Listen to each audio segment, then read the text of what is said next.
Alors bien sûr, j'occupe actuellement le poste d'analyste ESG depuis maintenant 2 ans. Et donc mon métier consiste à apporter des clés de compréhension et de recherche sur les sujets extra-financiers qui touchent nos produits financiers, donc les SCPI et notamment les SCPI Pierre-Val Santé, et les actifs qui la composent, les bâtiments de santé. Alors le premier point important au niveau de mon métier, ça va être les aspects réglementaires d'un point de vue européen et français, mais aussi sur l'immobilier et la finance, puisque notre société de gestion intègre les deux aspects. Le deuxième sujet, ça va être une connaissance de notre parc qui va se découper en une multitude de missions. Il va y avoir aussi une recherche sur de nouvelles thématiques, notamment la biodiversité, l'eau, qui sont des sujets très tendances du moment, et des missions transverses, notamment avec le fund sur des financements, mais aussi des sujets plus RSE d'un point de vue entité. Indéniablement être curieux. Aujourd'hui, les sujets de finances durables sont en constant mouvement, en constante évolution. Donc tout le monde ou presque est au même niveau de connaissance. En tout cas, il est vraiment possible de monter rapidement en compétences si on s'en donne les moyens, notamment en s'informant et en cherchant à comprendre. Le deuxième point, je dirais que c'est le savoir faire preuve d'intelligence collective. Aujourd'hui, on travaille dans un environnement où l'ESG est un métier transverse.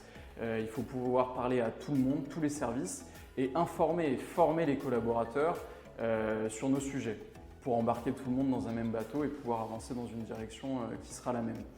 Le troisième point, je dirais, suivant la taille de l'équipe, ça va être la polyvalence.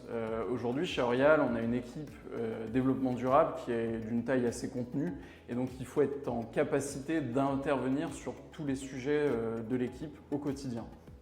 Et le dernier point, le quatrième, ça va être la volonté stratégique de la direction de pousser sur des sujets tels que l'ESG, la RSE, etc.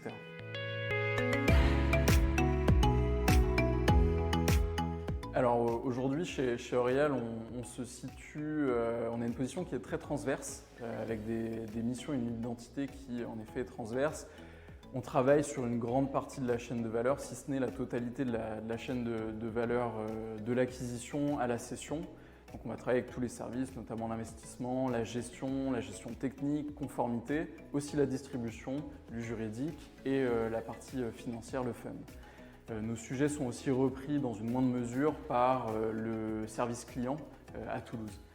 Aujourd'hui, ce qu'on croit vraiment et ce que croit Orial, c'est que le pôle ESG, le pôle développement durable, crée de la valeur au sein de la SCPI sur ces bâtiments.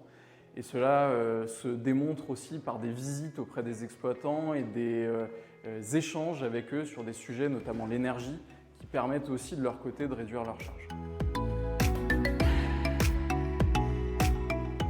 Alors je dirais en première qualité qui pour moi est essentielle, c'est la curiosité, comme je l'expliquais précédemment.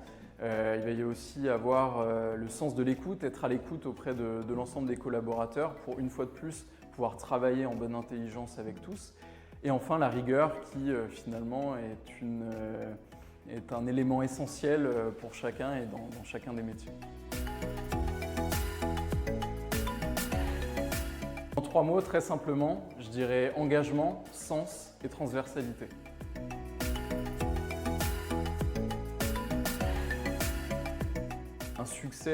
Le succès majeur finalement de l'équipe aujourd'hui, ça a été l'obtention du label ISR, donc obtention en mars 2023. On est très fiers d'avoir obtenu cette labellisation. Alors ça a été un travail qui a été enclenché dès 2021 avec la création d'un service.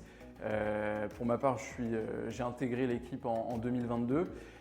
Il a fallu créer et mettre en place toute une stratégie ISR sur un patrimoine qui était déjà existant, 180 bâtiments, donc ça a été une tâche qui a été assez lourde, mais c'est un challenge qu'on a réussi à surmonter.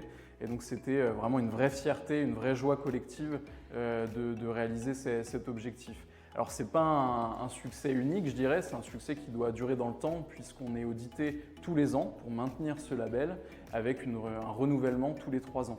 Ce qui nécessite que les équipes soient vraiment mobilisées tous les jours, toutes les semaines pour garder ce label année après année et pouvoir continuer finalement tous les chantiers qui ont été mis en place dès l'obtention du label ISR.